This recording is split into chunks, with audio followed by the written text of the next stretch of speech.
mensagens hoje é sobre como desenvolver um hábito de felicidade. Muitas pessoas no nosso dia a dia vivem vidas realmente tristes, vidas realmente depressivas, vidas realmente fracassadas, de pessoas que acreditam lá no fundo que elas não têm nada a oferecer para Deus.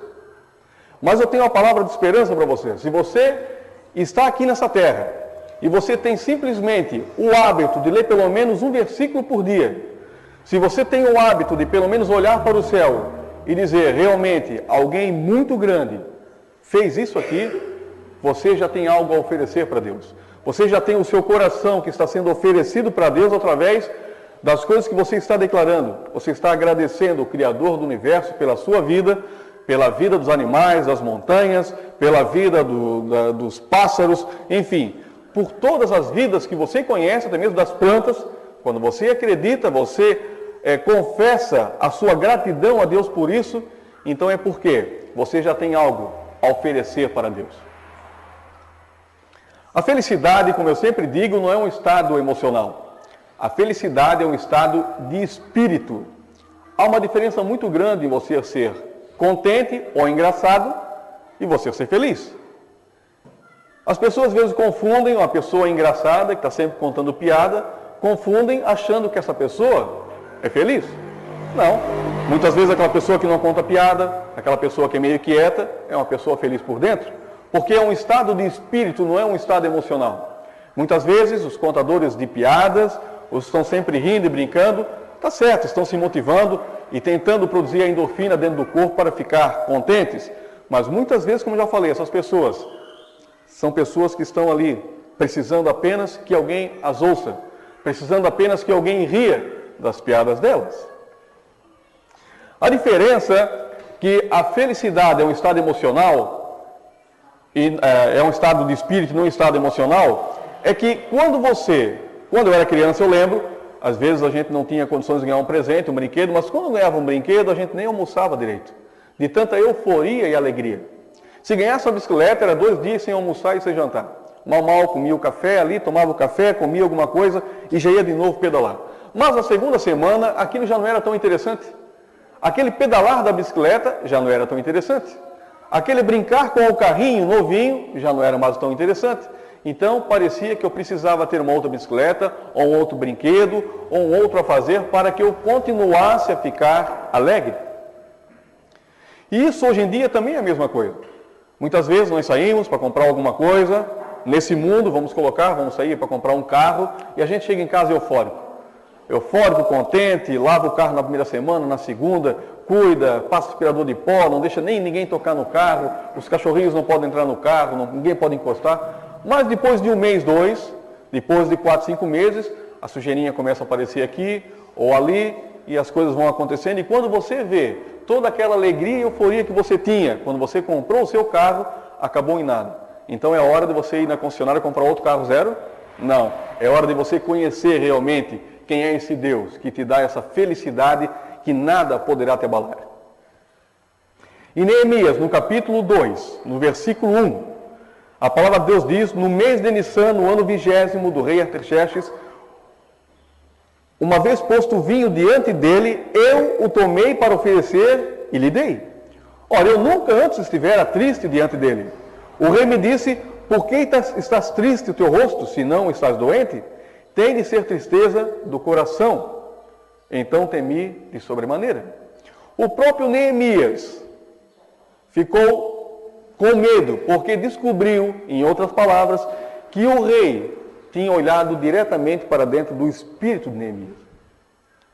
Ele descobriu que o Neemias não estava feliz. Não era uma questão de ser contente ou alegre, Neemias não estava feliz. Ele conseguiu ver isso, tanto que ele disse, tem de ser tristeza do coração. Ou seja, tem de ser tristeza do seu espírito. Irmãos, é algo impressionante. Quando nós aprendemos a esperar as coisas, então você acaba se motivando e ainda mais dando combustível a essa sua felicidade que está dentro do seu coração, no seu espírito.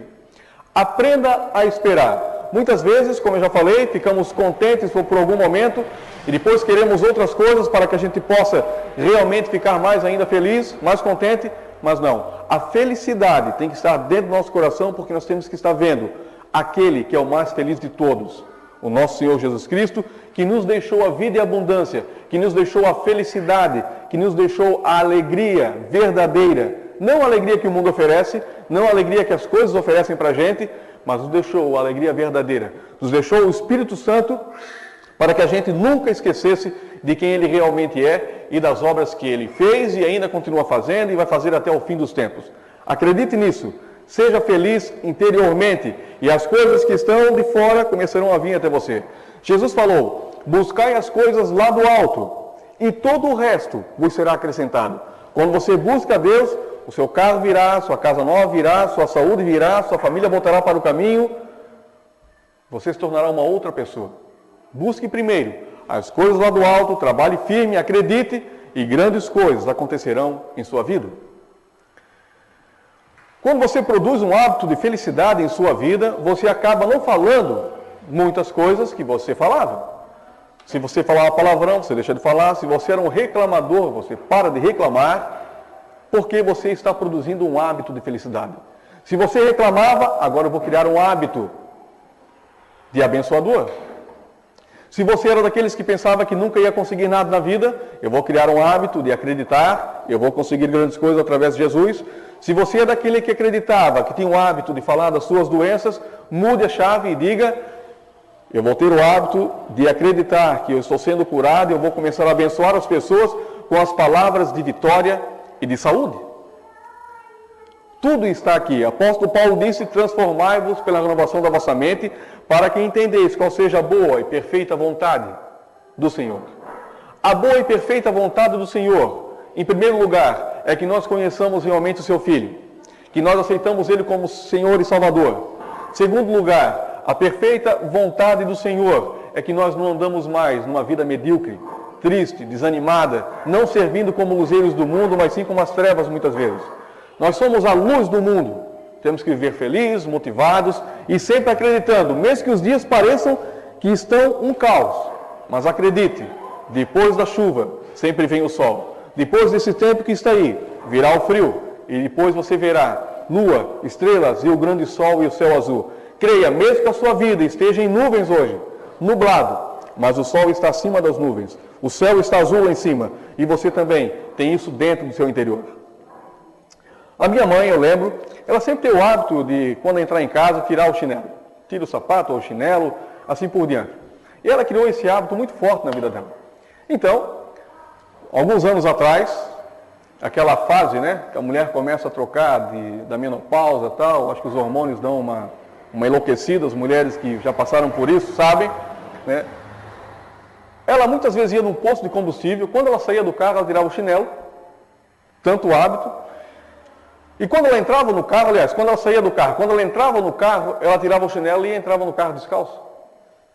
E ia para casa. Chegava em casa, onde é que está o chinelo? E o chinelo tinha ficado lá no posto, porque ela tinha esquecido lá. Uma vez eu fui levar ela para abastecer o carro, ela saiu do carro, foi fazer o pagamento do combustível, quando ela voltou, eu olhei, onde é que está o chinelo? Tinha esquecido o chinelo fora do carro. Os grandes psicólogos, os estudiosos, acreditam que o carro é uma extensão do seu corpo. O carro é uma extensão da sua casa. Por isso que quando alguém invade o seu carro, é algo muito ruim. Porque parece que estão invadindo você, parece que estão invadindo a sua casa. O carro é uma extensão da casa. O bem da verdade é que todos, sem exceção, limpam seus narizes dirigindo o carro. Parece que ninguém está vendo você com o dedo no seu nariz. Não é verdade? Ou ninguém limpa o nariz aqui dirigindo o carro? Faz até a bolinha. Isso é uma grande verdade. Por quê? Porque, na verdade, o carro passa a ser uma extensão da sua casa. Quando você está em casa, você fica à vontade, você limpa o nariz, faz até outras coisas que a gente não deve falar aqui. Mas, quando você está no carro, parece que é a mesma coisa. Está dirigindo, parece que ninguém está vendo. E, na verdade, todos estão notando o que você está fazendo no seu carro. Tome cuidado com isso. Mude os seus hábitos dentro do seu carro. Desenvolva hábitos saudáveis no trânsito, na escola, hábitos saudáveis nos supermercados, hábitos saudáveis quando vocês encontram as pessoas. Desenvolva hábitos saudáveis.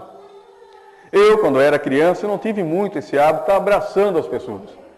Lá em casa eles não faziam muito isso e automaticamente você acaba adquirindo uma personalidade da sua família. Eu vejo muitas vezes casais que não se abraçam, que não se beijam na frente dos filhos, e quando você vai ver o filho, ele anda também do lado da namorada ou da esposa, você não vê ele beijar a esposa dele, você não vê ele abraçar a esposa dele e nem andar de mão dada. Por quê? Porque ele nunca viu isso em casa. Então, se você foi criado numa família dessa, é hora de você mudar o seu hábito. Quebre a barreira da vergonha, quebre a barreira do preconceito e comece a abraçar a sua esposa, comece a beijar a sua esposa, abrace o lado do seu filho, beije ele. Eu estou ainda aprendendo isso, há alguns anos já, mas hoje já consigo abraçar um irmão, já consigo ter ações diferentes com as pessoas, porque eu tenho aprendido isso também. Os hábitos, eles podem ser mudados. Crie o seu hábito de felicidade, não importa onde você viva, não importa qual a situação que você está vivendo, não importa qual o local que você está vivendo, acredite, mude seu hábito. Eu soube de uma história de um rapaz nos Estados Unidos, que ele vivia em um gueto. Todos sabem o que é gueto, um lugar onde existem pessoas menos favorecidas, mas também, às vezes, no meio desse gueto, existem muita violência, questão de drogas, tráficos e assim por diante. Então, ele se tornou um grande cantor de rapper. Então, nas letras, sempre aquela letra de dizendo que os filhinhos de papai, porque é isso, porque... E sempre colocando ele mesmo para baixo e tentando colocar as pessoas das letras das músicas dele para baixo, dizendo que elas eram pessoas que não tinham significância na vida. Que ele, porque tinha vivido no gueto, tinha mais experiência em relação a drogas, a tráfico, então ele estava pronto para encarar o mundo. Então, ele conversando com o pastor falou para ele: aonde você vivia? Você não sabe, pastor, eu vivia lá no gueto, era tráfico de drogas, era muita droga, era morte, era assassinato, todo tipo de coisa ruim. Então, o meu mundo é esse. Então o pastor disse: se você sair daqui e andar apenas 2 quadras à frente, você vai ver que o seu mundo não era esse. 2 quadras à frente, haviam famílias felizes. 2 quadras à frente, haviam famílias prósperas, famílias com pensamentos bons e positivos, famílias que poderiam ter te ajudado a mudar as letras da sua música e ser um outro tipo de cantor. Outra coisa nós temos que entender, lá em Jó, no capítulo 5, no versículo 17, Jó diz assim: feliz é o homem a quem Deus disciplina, não desprezes, pois, a disciplina do Todo-Poderoso. Como nós não temos o hábito, muitas vezes, de agir de alguma situação, nós acabamos pagando um preço muito caro por isso. Muitas vezes, nós não criamos o hábito de ser bons administradores financeiros em nossas vidas, saímos comprando tudo que vemos. Muitas vezes não temos o hábito de arrumar a mesa como tem que ser arrumada, é panela para todo lado, de qualquer maneira. Nós não temos o hábito, muitas vezes, de falar coisas boas para as pessoas. Muitas vezes nós criamos o hábito de falar coisas depreciativas das pessoas. Então, Deus, com a sua imensurável graça e amor, Ele começa a nos disciplinar. Então, muitas vezes, caímos em dificuldades. Meu Deus, a coisa parece que está ruim, o que está acontecendo comigo? Lembre-se, Deus está te disciplinando. Deus está forjando o teu caráter para te levar a lugares mais altos. A sua dificuldade de hoje, acredite, te levará para grandes lugares amanhã. A tua dificuldade de hoje, talvez o caminho que você não está vendo, Deus está abrindo o caminho para você. Você verá grandes coisas, permanecer firme, calçar os calcanhares no chão e acreditar que a dificuldade que você está passando agora está servindo para forjar o seu caráter. Outra coisa que nós estávamos conversando algumas semanas atrás com um amigo meu, e ele falou algo sobre adoçar o café com o açúcar dos outros. Eu achei engraçado e eu disse, isso dá pra gente, isso praticamente sai mais uma pregação. Às vezes eu estou andando, às vezes eu escuto alguma coisa, isso dá uma pregação também. E adoçar o café com o açúcar dos outros nada mais é você querer dizer que você tem algo, mesmo você não tendo. Você quer dizer que mesmo você não tendo algo, você é alguém porque o outro tem. Eu já ouvi muitas vezes, pessoas querendo dizer que são tal pessoas, ou tentando denegrir a imagem, sua imagem, ou a minha imagem, querendo exaltar outras pessoas para dizer que o que você tem é inferior do que a outra pessoa tem? Eu conheço um amigo, ele estava me contando uma história que eu sei. Ele viajou para os Estados Unidos. Foi lá, viajou para os Estados Unidos, ficou uma semana lá. Quando voltou, ele foi conversar com um amigo dele. Então, essa pessoa começou a dizer, o meu vizinho foi para os Estados Unidos, mas na outra semana, então, ele emendou, foi para a Inglaterra, desceu até a Itália, foi para Veneza e depois voltou para o Brasil. Cada coisa que esse amigo falava para ele, ele sempre arrumava alguém da família, arrumava um amigo, arrumava um vizinho que tinha feito algo mais do que ele. Em outras palavras, isso se chama inveja. Não adoce o seu café com açúcares dos outros. Corra a sua própria corrida. Se uma pessoa fez algo agora, que ela está conseguindo algo, não chegue e diga, mas o meu pai fez isso antigamente e ele fez muito melhor que você. Eu lembro uma história, o meu irmão comprou alguns anos atrás um carro novo, 0 km, muito lindo. Quando ele chegou na igreja onde ele frequenta, sem mais, sem menos, o próprio pastor da igreja disse para ele, você comprou esse carro novo? Sim, o meu irmão todo empolgado. E ele disse, o pastor disse, a marca é tal, né? Ele disse, espera só alguns anos. Aprenda a exaltar as pessoas que estão subindo na vida. Aprenda a admirar as pessoas, aprenda a louvar as pessoas. Mesmo que você não consiga ter as coisas que essa pessoa tem agora. Mas aprenda a dizer, muito bem, siga em frente. Que Deus te abençoe ainda mais. E aí sim, você será abençoado pelas coisas que Deus tem preparado para você. Eu sei muito bem disso. Em Gálatas 5:26, a palavra de Deus diz, apóstolo Paulo diz, não nos deixamos possuir de vanglória, provocando uns aos outros, tendo inveja um dos outros. O próprio Judas quis adoçar o cafezinho dele com o açúcar dos outros. Judas, querendo ser o tal, no meio lá da irmandade, ele pensou, bom, agora eu vou ser o cara que vai trair Jesus. Eu vou ser o cara que vai chegar até os escribas, até os anciões, vai dizer, olha, eu sei onde está Jesus, porque eu conheço ele. E isso aconteceu, o próprio Judas vendeu a sua amizade, vendeu a sua salvação por algumas moedas. Judas, em outras palavras, estava adoçando o seu café com o açúcar daquelas pessoas que venderam, que compraram essa amizade que ele tinha com Jesus. Não caia nessa armadilha. Aprenda a glorificar as pessoas também, motivando elas a crescer, motivando elas a dizer sempre, mesmo que você está agora em dificuldade, você vai conseguir, mesmo que você não consiga, mesmo que você esteja na dificuldade pior do que a dela, mas aprenda, crie um hábito de felicidade, não só para você, mas que essa felicidade também espalhe para as pessoas que estão ao seu redor. Não caia nessa armadilha de ficar sempre tentando colocar as outras pessoas para baixo, querendo dizer que o seu vizinho, que o seu amigo, que o seu pai, um parente, fez algo maior do que a pessoa que você está conversando. Nunca faça isso. Na minha primeira viagem para a Europa, eu nunca me esqueço disso, isso foi há muitos anos.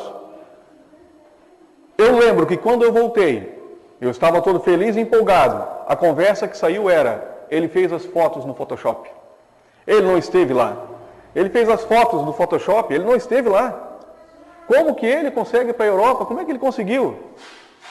E pasmem, não eram as pessoas de fora, eram as pessoas que estavam mais próximas. Na minha segunda viagem que eu fiz para a Europa, ninguém soube que eu fui. Quando eu voltei, eles perguntaram, onde é que você estava? Ficou 30 dias fora? Eu disse, eu estava na Europa. Por que não avisasse a gente? Porque eu aprendi a viver em lugares onde eu sou celebrado e não onde eu sou tolerado. Aprenda isso. Participe num grupo de pessoas onde você é celebrado e não no lugar que você é tolerado. Onde você chega, as pessoas começam a olhar para você com desconfiança. Onde você chega, as pessoas começam a olhar para você com uma certa indiferença. Esse não é o grupo que você tem que estar. Você tem que estar no grupo onde você chega, as pessoas sorriem para você, as pessoas querem conversar com você, as pessoas querem te ter do lado delas. Isso é simples. Jesus fazia muitas vezes isso. Quando ele estava meio triste, meio cansado, na verdade, ele ia para o monte orar.